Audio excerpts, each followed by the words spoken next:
सभी का तहे दिल से स्वागत करती हूँ।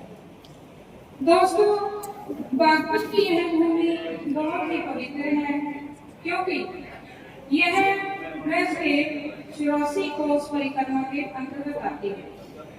बागपत एक ऐतिहासिक शहर है। महाभारत काल में इस क्षेत्र को व्याघ्रप्रस्थ कहा जाता था क्योंकि इस क्षेत्र में बाघों की संख्या बहुत अधिक पाई जाती थी। बागपत के पास बड़वाग नामक एक जगह है जहाँ पर दुर्योधन ने पांडवों को मारने के लिए लक्ष्य घुमाया था। साथियों, बागपत का नाम उन्हीं 5 गांवों में से एक था जिसकी मां भगवान कृष्ण ने हस्तिनापुर में पांडवों के लिए की थी। मुगल काल में यह क्षेत्र व्याघ्रग्रस्त से बागपत बन गया क्योंकि यहाँ बाघ बहुत ज्यादा होते थे। भौगोलिक स्थिति की बात करें तो बागपत यमुना नदी के किनारे पूर्वी तट पर बसा हुआ है। इसके दक्षिण में गाजियाबाद और उत्तर में हरियाणा का सोनीपत जिला है। श्रोताओं, जैसे कि हम जानते हैं कि ये कार्यक्रम हर साल की तरह आज भी मनाया जा रहा है। दोस्तों, भारत में रेडियो श्रोता दिवस मनाने की परंपरा का श्रेय छत्तीसगढ़ को जाता है। 20 अगस्त 1921 में पहली बार रेडियो प्रसारण हुआ। उसी की याद में 2006 में पहली बार वहां पर 20 अगस्त को ही रेडियो श्रोता दिवस मनाया गया। प्रथम रेडियो प्रसारण के 100 वर्ष पूरे होने पर यानी स्वर्ण जयंती के रूप में 20 अगस्त 2021 को भवानी मंडी में श्रोता मिलन समारोह आयोजित किया गया। इस समारोह में राजस्थान और मध्य प्रदेश के श्रोताओं ने भाग लिया। 2022 में संगीत रेडियो लिसनर्स क्लब हरियाणा द्वारा ही हरियाणा में इसका सफल आयोजन करनाल में किया गया, जिसका प्रभाव वरिष्ठ रेडियो श्रोता विजेंद्र कुमार जी आजाद जी और अध्यक्षता श्री ज्ञान भूषण शर्मा जी ने की थी।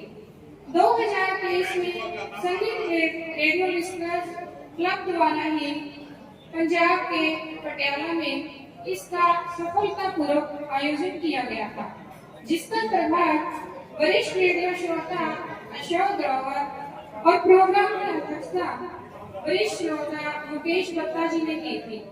इसी तरह से दोस्तों 2024 में भी महाराष्ट्र में इसका एक सफल आयोजन किया गया था। साथियों, रेडियो प्रसारण की बात करें तो भारत में रेडियो प्रसारण जून 1923 में ब्रिटिश राज के दौरान बॉम्बे प्रेसिडेंसी रेडियो क्लब और अन्य रेडियो क्लबों के कार्यक्रमों के साथ शुरू हुआ था। 23 जुलाई 1927 को हुए एक समझौते के अनुसार भारतीय ब्रॉडकास्टिंग कंपनी यानी आईबीसी को 2 रेडियो स्टेशन संचालित करने के लिए अधिकृत किया गया। पहला बॉम्बे स्टेशन और दूसरा कलकत्ता, जो कि 1927 में शुरू हुए। इसके बाद 8 जून 1936 को यह ऑल इंडिया रेडियो बन गया।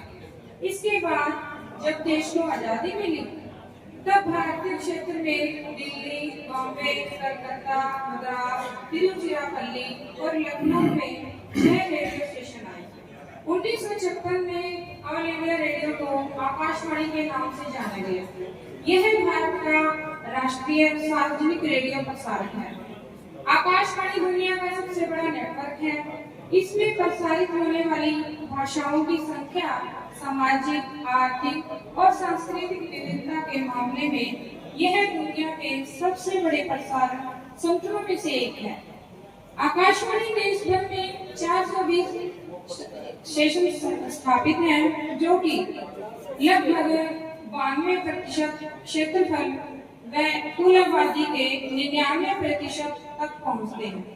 आकाशवाणी 23 भाषाओं और 180 बोलियों में कार्यक्रम करता है। 1993 में भारत में निजी रेडियो स्टेशनों को भी अनुमति दी गई, जिन्हें दिल्ली और मुंबई के चैनलों पर रोज 2 घंटे के स्लॉट दिए गए। 2000 से देश भर में प्राइवेट रेडियो स्टेशनों की भी भागीदारी शुरू हुई। कम्युनिटी रेडियो स्टेशन दिसंबर 2004 में भारत सरकार ने आईआईटी और आईआईएम व शैक्षणिक संस्थानों में कम्युनिटी रेडियो स्टेशनों को भी मंजूरी दी। 1 जनवरी 2004 को अन्ना यूनिवर्सिटी में भारत का पहला सामुदायिक रेडियो स्टेशन शुरू किया गया। दोस्तों, ये तो था एक संक्षिप्त विवरण रेडियो के बारे में।